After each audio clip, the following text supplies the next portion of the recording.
And Jonas, what have you learned as well of working with them for 30 years? The both of you attribute that to.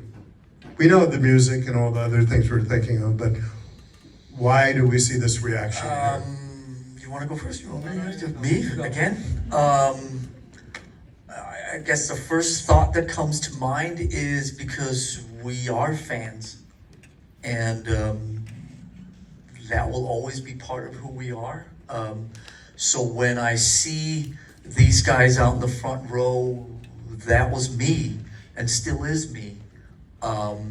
Whether it's music or whether it's film or whether it's any kind of other creative endeavors or art in general.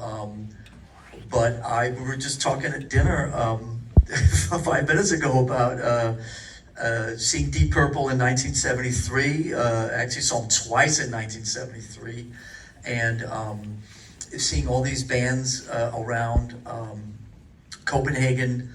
Thin Lizzy and Black Sabbath and Rainbow and Sweet and Slade and Status Quo and blah blah blah. And I was the guy that somehow ended up outside the Plaza Hotel in Copenhagen, next to the main train station, waiting for Richie Blackmore or Phil Lynott to try to get their autographs.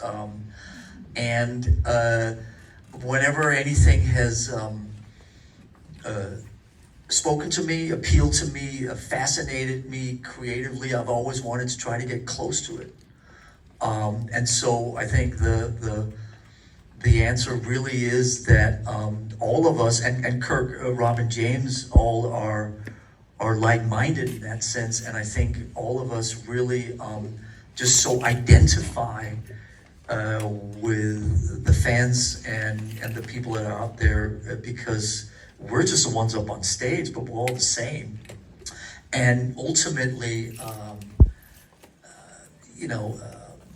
if there's any kind of, I'm not big on manifests or MOs or whatever, but if there's anything that Metallica certainly strives for, is to try to break down that barricade, that barrier that exists between a band and an audience, and try to do away with whatever it is that separates us, and try to have us all just be one, sharing an experience together.